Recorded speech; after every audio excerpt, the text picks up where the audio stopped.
그때 수익이 얼마 때 퇴사하셨어요? 첫 달 매출이 100만 원 정도 나왔거든요. 네네네. 근데 그때 이익이 한 20만 원인가 25만 원인가 그랬으니까 그럼 퇴사하시고 이제 전업 생활을 하셨잖아요. 거의 이제 1년 가까이 하셨는데 최근에 매출액이랑 마진 좀 여쭤봐도 될까요? 지금 11월 기준으로 매출이 2,750만 원 네. 나왔고 순이익은 1,100만 원입니다. 그러니까 마진율이 마진이 거의 40%.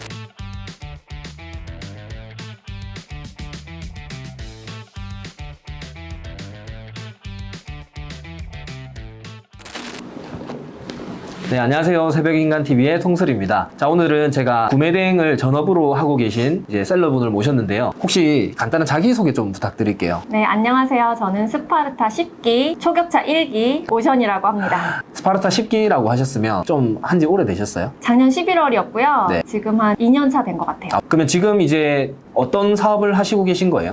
지금 일단 제가 수익을 가장 많이 이제 벌고 있는 부분은 네. 중국 구매 대행 사업이고요. 네. 그리고 그거 외에 다른 여러 가지 시도들을 하고 있는데 하나는 알리바바닷컴의 셀러로 네. 입점을 해가지고 어. 지금 수출을 좀 시도해보고 있습니다. 아, 지금 알리바바 이런 수출까지 하시는 거면 그전에도 이렇게 온라인 쇼핑몰 하셨었던 거예요? 아니요, 온라인 쇼핑몰 같은 거 개념 전혀 없었고요. 네. 저는 이제 회사를 10년도 넘게 이제 다녔었어요. 자영업이라든지 그런 것도 한 번도 생각해 본 적이 없고 그냥 회사에서 월급 받고 다녔습니다. 아, 네. 어떤 회사 다니셨어요? 회사 몇 번 이제 옮겼죠. 그래서 어. 몇 군데 옮겨 다녔고 마지막에 좀 그래도 오랫동안 일한 곳은 조그만 회사였는 제조업체였는데 네. 거기서 이제 해외 영업 일을 했습니다. 아, 해외 영업이면 중국이에요? 아니면 뭐 다 하는 거예요? 나라는 가리지 않고요. 전 세계로 이제 하는 거죠. 뭐 이메일 보내고 뭐 이렇게 했던 거예요? 네, 그쵸. 이제 이메일로 하는 업무가 대부분이고, 음. 출장도 가기도 하고, 미팅도 하기도 하고. 그때는 온라인 쇼핑몰이 아니라 그냥 어떻게 보면 회사의 외국 바이어들이랑 소통하는 딱 그 정도 하셨던 거예요? 네, 그쵸. 온라인 사업하고는 1도 관련이 없는 거죠. 원래 보통 회사를 이렇게 10년 넘게 다니셨던 분이 온라인 쇼핑몰을 하는 그 전환점이 어떻게 있었어요? 계속 회사 다니면 되잖아요, 사실은. 계속 이제 회사를 다니는 게 되게 만족스러웠다면 이런 생각을 안 했겠죠? 회사를 계속 다니면서 스트레스가 굉장히 이제 많고, 가장 이제 문제는 뭐냐면 제가 좀 열심히 일을 하는 편이었어요, 회사에서. 회사에서요? 네, 네네. 회사에서 충성도 있게 어. 일을 하는 편이다 보니까 이게 일을 열심히 하면 이제 그만큼 보상이 좀 있고 뭔가 성취감이 들고 그렇게 해야 되는데 네. 사실 이제 그렇지 않은 경우가 많잖아요. 그래서 저는 처음에는 이제 차장, 뭐 부장 이런 거 되고 팀장 되고 이러면 되게 막 좋을 줄 알았는데 더 스트레스만 늘어나고 월급도 원하는 만큼 안 나오고 네. 그렇더라고요. 그런 것 때문에 그럼 돈 더 벌어야지 이렇게 해서 오시게 된 거예요? 돈은 일단 더 벌고 싶었어요. 왜냐면 제가 노력한 만큼 이제 보상이 있었으면 바랬고, 또 사실은 제가 뭐 맞벌이긴 했지만 네. 풍족하게 막 펑펑 돈을 쓸 수 있는 수준이 아니잖아요. 그리고 애들도 이제 키워야 되는데 교육비도 많이 들고. 맞아요. 근데 이제 사실은 그 돈적인 면은 아니었고 회사를 벗어나고 싶었어요. 워라밸이라고 하잖아요. 그쵸. 그거 일단 없고요. 네. 그리고 회사 조직 생활 내에서도 이제 스트레스가 많잖아요. 사람들 맞아요, 사이의 맞아요. 그 관계도 그렇고 네. 아무튼 힘들더라고요.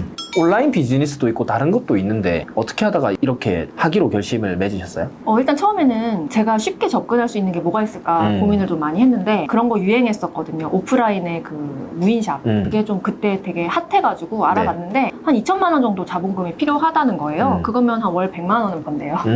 너무 적잖아요. 적죠. 네. 근데 어쨌든 이제 그거는 이제 좀 제가 접근성이 떨어졌고요. 온라인에서 할 수 있는 뭐가 있을까 이런 생각을 하다가 인터넷 서치를 해봤더니 그 당시에 새벽님 블로그가 있었어요. 거기에 이제 구매 대행이라는 거를 제가 처음 그거를 보고 알게 됐고 그리고 이제 유튜브나 이런 데 추가적으로 검색을 해본 거죠. 그게 거의 한 2년 전쯤이네요. 2년도 안 됐어요. 작년 11월이니까 바로 독립을 하신 거예요? 아니면은 그 회사를 다니면서 좀 준비를 하신 거예요? 회사를 다니면서 시작을 했고요. 스파르타 강의를 신청을 이제 했고 그걸 한 달 정도 병행을 했어요. 그래서 그때는 제가 이제 퇴사를 마음 먹었기 때문에 이제 인수인계 하면서 남는 시간을 강의 듣고 업로드하고 하는데 시간을 썼죠. 보통 회사 다니면서 이게 잘 되면 퇴사해야지 이런 생각으로 하고 계시는 분들도 많거든요. 그런 분들은 회사를 다니면서 어떻게 좀 성과를 낼 수 있을까요? 일단 스파르타 강의를 들어보시면 알겠지만 이제 스파르타 강의는 허황된 그 믿음을 주진 않아요. 조금만 일해도 이만 1,000만 원, 2,000만 원 벌 수 있어 이런 얘기 절대 안 하거든요. 스파르타의 포인트는 스파르타처럼 해야 된다라는 거잖아요. 진짜 그게 맞는 게 네. 이제 부업으로 하면 쉽게 할 수 있을 거라고 오해하시는 분들이 많은데 갈아 넣어야 되는 거가 맞는 것 같아요. 맞죠. 그래서 네. 회사 다니면서 부업을 할 때는 퇴근하고 난 후에 시간은 물론이고 주말도 이제 다 써가지고 해야 됐던 거죠. 그때 수익이 얼마 때 퇴사하셨어요? 일단 수익은 없다고 봐야 되고요. 네. 첫 달 매출이 100만 원 정도 나왔거든요. 네네네. 근데 그때 이익이 한 20만 원인가 25만 원인가 그랬으니까 이제 프로그램비 하고 뭐 그런 거 하면은 그냥 제로. 똘똘인 거죠. 네, 제로. 네, 그렇지만 이제 결정했어요. 그럼 퇴사하시고 이제 전업 생활을 하셨잖아요. 거의 이제 1년 가까이 하셨는데 최근에 매출액이랑 마진 좀 여쭤봐도 될까요? 지금 11월 기준으로 매출이 2,750만 원 네. 나왔고 순이익은 1,100만 원입니다. 그러니까 마진율이 거의 40%. 그전에는 매출이 어떻게 됐었어요? 가장 매출이 많이 나왔던 게 7월인지 8월인지 기억이 잘 안 나는데 네. 그때 3,700만 원이 최고 매출이었고요. 네. 근데 그때 수익이 800만 원 정도였어요. 그러니까 3,700이란 매출을 하려면 사실은 주문 처리하는 시간도 그쵸, 굉장히 맞아요. 많이 걸리고 그런데 이익은 800이란 말이에요. 근데 지금 2,750일 때에 주문 처리하는 양을 생각을 하면은 훨씬 할 일은 줄어들고 버는 돈은 많아지고 그렇게 된 거죠. 이제 구조를 변환시킨 이유가 있으세요? 제가 독서 모임을 참가를 하고 있어요. 네네. 2군데를 참석하고 있는데 그 중에 하나는 이제 경제적 자유를 꿈꾸는 사람들의 독서 네, 모임인데요. 네. 거기서 만난 이제 분들 굉장히 저한테 조언을 많이 주셨거든요. 네네. 그래서 제가 그때 아등바등 하고 있었어요. 왜냐면 3,700만 원을 했는데 저는 4,000만 원, 5,000만 원 이렇게 벌고 싶었거든요. 근데 그러려면 저를 엄청 갈아 넣어야 되는데 네. 그렇게 계속 살 거냐 그런 말이 딱 저한테 오면서 생각해보니까 그러네. 돈 벌려고 사는 게 아니니까. 네, 그러니까 내가 지금 5,000만 원 만들어서 뭐 할 건데? 네. 그런 생각이 딱 들면서 즐겁게 사는 데 있어서 필요한 돈이 얼마일까? 그런 생각을 하게 됐던 것 같아요. 마진율을 높이면서 이익은 적당히 챙기고 그렇게 이제 전략을 짠 거네요. 네, 그렇죠. 그래서 마진율이 일단 높아지지 않으면 다 소용이 없는 것 같아요. 그러니까 그리고 고정비를 좀 줄이려고 했어요. 그러니까 마진율 높아지고 매출이 좀 낮아지면 다른 고정비를 다 줄일 수 있는 여력이 되는 거죠. 네, 그렇죠. 혼자 처리를 다 할 수 있으니까. 그쵸. 제가 11월에 네. 제일 많이 판 게 뭐냐면 수납함이었어요. 수납함. 근데 그게 일반 수납함은 아니고요. 네네네. 회사에서 필요로 하는 수납함이에요. 2만 얼마란 말이죠. 예를 들어서. 근데 그게 30개씩 주문이 들어오는 거예요. 그런데 저는 이제 2만 얼마에 올릴 때 운임을 뭐 6, 7천 원 녹여서 올렸을 거 아니에요. 그런데 와, 마진율이? 그게 30개면 사실 중량이 그렇게 올라가지 않기 때문에 운임이 얼마 안 나와요. 그렇죠. 그 운임 엄청난 다 내 마진율이겠는데요? 네, 그게 한 70%? 그러니까요. 2만 원짜리가 만약에 30개면 60만 원이고 그게 거의 뭐 40만 원 남는 거네요. 그쵸. 이게 진짜 웃긴데 이게 시즌 상품이더라고요. 근데 왜 시즌 상품이에요, 그게? 이게 수납함, 회사에서 쓰는 수납함이라고 말씀드렸잖아요. 네네. 근데 그냥 회사 사무실에서 쓰는 거라기보다는 연구소나 아니면 창고에서 쓰는 수납함이에요. 네네. 근데 회사 다니시는 분들은 좀 아실 수 있지만 재고실사라는 거를 연말에 하거든요. 보통 12월 31일? 그럼 그때 재고실사를 준비하기 위해서 뭘 하느냐? 정리를 해야 되잖아요. 정리할 때 수납함이 꼭 필요한 거죠. 그래서 이게 11월에 여러 차례 들어왔어요. 시즌성.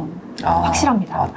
그러면 이런 방법들을 어떻게 아신 거예요? 여러 가지 경로가 있을 수 있는데 하나 생각이 나는 거 네. 얘기하면은 언제 한번 이건 또 다른 상품이긴 한데 그때 되게 이 고객이 몇 월 며칠까지 필요하다고 얘기를 하시더라고요. 네. 그래서 그때까지 배송이 되냐고 물어보시더라고요. 그냥 궁금해서 왜 그런 거냐 했더니 이거를 그때까지 꼭 구비를 하고 그거에 관련한 레포트를 써서 제출을 언제까지 해야 된다라고 하시더라고요. 네네. 그래서 이제 그렇구나. 이게 그때 실사라는 걸 뭔가를 하고 그거에 대한 상품의 수요가 그때 있겠구나. 이렇게 생각을 하고 그 관련 용품들을 내년에는 잘 올려봐야겠다. 그쵸. 그때는 이미 지나갔으니까. 네네.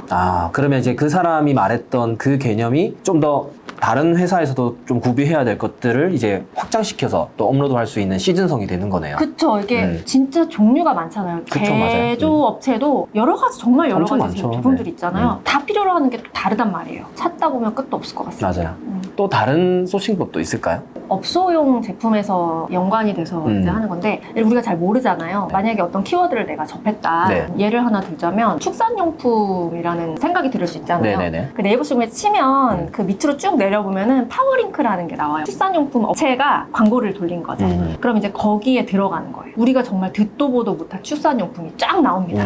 거기에 나오는 키워드를 가지고 네이버 쇼핑에 검색을 하면 되는데 1차적으로는 이게 좀 난이도가 있는 게 이 키워드가 네이버 쇼핑에 막 안 나와요. 나올 경우가 되게 많아요. 이분들은 키워드에 되게 열심히 노력을 해서 뭘 만드시는 게 아니라 그냥 그 업계 사람들이 아는 용어 세 단어? 이런 식으로 그냥 대충 만들어서 올린단 말이죠. 네. 근데 그걸로 막 안 나와요. 그러면 내가 그걸 찾아내야 되는 거예요. 그 사람들은 거의 전화 주문 받아요.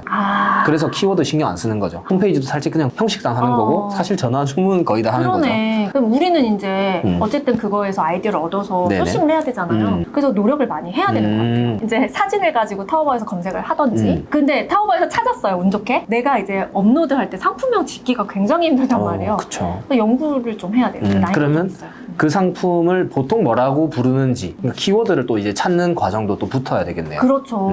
그게 너무 어렵더라고요, 저는. 근데 그게 어떻게 보면 다른 사람들이 많이 안 하는 비결인 거죠. 그렇죠. 어려우니까 사람들이 안 하죠. 맞죠. 상위 노출 광고 아니면 번역 이런 건 하시나요? 안 합니다. 아예 안 해요. 아예 안 합니다. 제가 그럼- 해봤어요. 네. 초반에 그 번역을 몇 개 해봤거든요. 네. 저는 노력 대비 별로 그쵸. 효과를 못 보더라고요. 그러면 지금 이제 이렇게 한 달에 1,100만 원 수익이 남으면 되게 좀 그 정도 벌면 진짜 바쁘지 않을까 이런 생각을 할 것 같은데 하루 시간 배분 이런 건 어떻게 하세요? 일단은 구매 대행으로 쓰는 시간은 매일 다르긴 해요. 3-4시간 정도 씁니다. 구매 대행 업무에. 일단 업로드하는 날은 제가 업로드를 매일 하는 건 아니지만 만약에 한다면 한 2-3시간은 그래도 하자 이런 생각으로 하거든요. 그러면 이제 2-3시간 정도는 업로드에 시간을 씁니다. 그리고 나머지 시간은 주문 처리를 하는 거죠. 근데 주문 처리도 사실 매일 해야 되는 주문 처리 업무가 있고 가끔 해도 되는 주문 처리 업무가 있어요. 예를 들어서 배대지에 주문서를 입력하는 건 매일 할 필요가 없잖아요. 중국 택배가 뭐 하루 만에 이렇게 오는 것도 아니기 그쵸. 때문에 그래서 배대지 주문서 같은 경우는 한 3일에 한 번 이렇게 넣어요. 일을 몰아서 하게 되면은 엄청 생산성이 올라가는 그런 게 있거든요. 네. 그래서 효과를 많이 보는 것 같아요. 시간이 얼마 안 걸려요. CS 같은 경우는 그건 어떻게 지금 처리하시고 계세요? 전화를 되게 열심히 받았던 적이 있어요. 한 몇 개월 동안. 근데 좋지 않다는 결론을 일단은 제가 내렸고요. 네. 지금은 전화를 안 받고 있고 대신에 그 자동 메시지가 가게 합니다. 부재중 전화가 왔을 때 자동 메시지가 가게. 그래서 문자를 남겨주셔라 이렇게. 그리고 문자로만 CS를 하고 있어요. 고객분들은 전화를 안 받았을 때 취소하거나 이런 거는 많이 없나요? 그거랑 연관은 없는 것 같아요. 문의를 남기거든요. 음. 전화를 안 받고 자동 메시지 받으면 이제 문의사항을 남기잖아요. 그럼 거기에 답을 성실하게 해주는 거예요. 굉장히 친절하고 저는 좀 배송 현황을 실제로 캡처를 해서 보내주는 편이에요. 그 통관 현황을. 스트레스를 안 받겠네요, 그럼? 지금 스트레스는 좀 거의 없는 것 같고요. 근데 가끔 문자로도 막말을 하시는 분들도 있긴 있어요. 네. 그럼 이제 이렇게 지나가게 하는 거죠. 그렇게 하기 위한 마음가짐 같은 게 있어요? 이제 마음을 먹어야 되는 게 일정 매출은 좀 포기해야 돼요. 제가 전화를 되게 열심히 받았다고 했잖아요. 한동안은 그때 왜 그랬냐면요. 전화를 받아서 그게 좀 비싼 매출로 이어지는 경우가 꽤 있었어요. 네네. 근데 상담도 해가면서 여러 가지 알아봐주고 그러면 그 사람 또 많이 주문하기도 하고 비싼 거 특히 이제 원하는 사람들은 전화 문의를 많이 선호하잖아요. 그렇죠. 네. 네. 그런데 그거를 딱 포기를 해야 되는 거죠. 그렇게 전화를 안 받으면 매출이 그래도 10에서 20%는 내가 포기를 해야 된다라고 생각해야 될 것 같아요. 근데 이제 시작하시는 분들은 좀 여러 가지 생각도 많이 들잖아요, 사실. 어떤 마음가짐이 좀 중요할까요? 제가 작년에 어땠는가 생각해보면요. 주문 하나하나에 되게 연연했어요. 집착을 하는 거죠. 만약에 어떤 주문이 발생을 했는데 이거를 제대로 제때 고객을 만족시켜서 배송 못 시키면 큰일 나는 것처럼 생각을 좀 하는 게 있었어요. 그리고 또 하나는 매일매일 주문 확인을 계속 하는 거예요. 주문이 들어온 거 없나? 내가 눈 뜨자마자 가서 확인하고 점심시간에 또 확인하고 또 확인하고 이게 사람을 되게 흔들리게 하더라고요. 맞아요. 그래서 저는 시작하시는 분들한테 꼭 해드리고 싶은 말이 그거를 딱 하지 마라. 그래서 아침에 일어나서 업로드를 했어요. 그냥 안 보고 주문이 들어왔는지 안 들어왔는지 그냥 내가 모르게. 왜냐면 딱 확인했는데 주문이 한 개도 없으면 되게 우울해지거든요, 사람이. 맞아요. 그리고 엄청 흔들려요. 내가 뭘 잘못하고 있는 거 아니야? 진짜 맞아요. 내리막길 아니야? 막 이러면서 되게 고민을 하면서 그러거든요. 근데 그런 거를 딱 멘탈을 잡기 위해서는 확인을 안 하는 방법밖에 없는 것 같아요. 업로드 다 한 다음에 그 다음에 주문 확인을 했었어요. 그러면 할 일은 했으니까 일단. 그렇죠, 맞아요. 네, 그게 중요한 것 같아요. 주문에 일희일비하지 마라. 행동을 했는지가 중요한 거지. 주문 들어온 거는 며칠 뒤에 결과물일 뿐이잖아요. 그것 때문에 흔들려서 오늘 하루 그냥 되게 우울해 있고 그렇게 되면 전체가 흔들려 버리고 결국에는 접게 되죠. 그런 멘탈 관리, 마인드 관리는 진짜 잘 해야 된다. 구매대행에 대해서 좀 단점도 얘기해 주시면 좋을 것 같거든요. 하는 사람이 너무 늘어나는 거죠.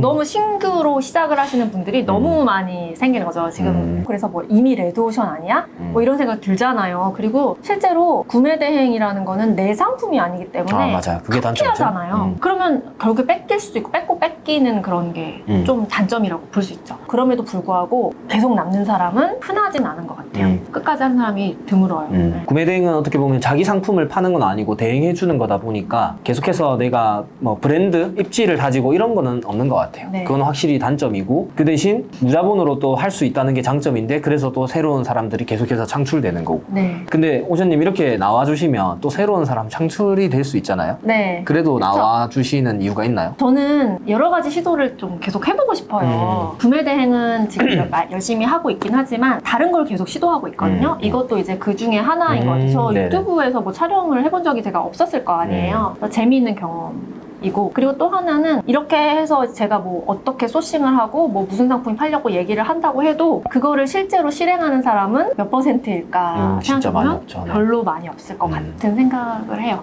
근데 그 마음이 사실 그 사람을 성공하게 만들었다고 저는 생각해요. 해보는 거에 대해 또 두려움 없고 경험을 쌓는다 생각하는 그 마음이 앞으로 또 잘 되게 만들 거라고 생각하는 거죠. 네, 맞아요. 지금 말씀드리면서 제가 떠오른 책이 또 하나 있어요. 네네. 빠르게 실패하기라는 책. 도전을 빨리빨리 많이 해라. 그래서 도전을 해서 실패하더라도 거기서 배우고 그 다음에 레벨업 하는 거죠. 이제 구매대행을 하면서 오션님의 삶에 대해서도 좀 얘기를 나눴는데 앞으로는 계속 구매대행 하면서 살 건 아니잖아요. 어떤 식으로 이제 계획을 하고 계시는지도 궁금합니다. 저는 일단 계속 새로운 거를 시도를 할 생각이에요. 네. 제가 행복하기 위해서. 네. 그러니까 우리가 좀 성공을 되게 꿈꾸잖아요. 구매대행으로 월 5천만 원, 6천만 원, 뭐 1억 이렇게 벌면 행복할까? 이렇게 생각을 해봤는데 저는 좀 그 방향은 아닌 것 같더라고요. 제가 며칠 전에 읽은 책이 있었어요. 제목이 뭐냐면 꾸빼 씨의 행복여행이라는 책이에요. 여기 그런 문구가 나와요. 많은 사람들은 자신의 행복이 미래에만 있다고 생각한다. 라는 문구가 나와요. 네. 정말 저 되게 와닿더라고요. 그러니까 내가 구매대행을 해서 열심히 갈아부어가지고 엄청난 매출을 내고 회사를 차리고 직원을 갖고 이런 걸 꿈을 꾸고 그게 행복이다라고 생각을 하면 사실 이렇게 방향이 아닌 것 같고 이 순간에서 행복을 좀 찾고 싶어요. 그래서 그러려면은 내가 시도를 많이 해봐야지 여러 가지 경험들을 많이 해봐야지 뭐가 나를 즐겁게 하는지를 찾을 수 있는 거죠. 네네. 그래서 피아노도 배워보고 뮤지컬도 한번 가서 봐보고 운동도 배워보고 이런 거를 많이 시도를 해가면서 저는 계속 저를 즐겁고 행복하게 하는 그런 거를 찾으려고 하고 있습니다. 마지막으로 오늘 뭐 구독자분들에게 하실 얘기 있으세요? 이 영상을 보시는 분들은 구매대행이란 게 뭔지 궁금하기도 하고 한번 해볼까 생각하는 분들이 있을 수 있을 것 같아요. 근데 저는 구매대행만 바라보진 않았으면 좋겠어요. 큰 그림을 좀 그렸으면 좋겠어요. 나의 인생과 행복과 그리고 내가 생각하는 성공이 뭔지에 대해서 좀 크게 생각을 하고 그 다음에 그것 중에 하나의 일환으로 구매대행을 하면 좋을 것 같아요. 자, 오늘 그러면 인터뷰는 여기서 마무리하도록 하고 저희 카페에 오션님이 또 자주 한 번씩 글을 쓰시거든요. 거기에 또 궁금한 거 있으면 유튜브 댓글이나 이런 걸 통해서 좀 달아주시면 될 것 같습니다. 자, 오늘 나와주셔서 감사합니다. 네, 감사합니다.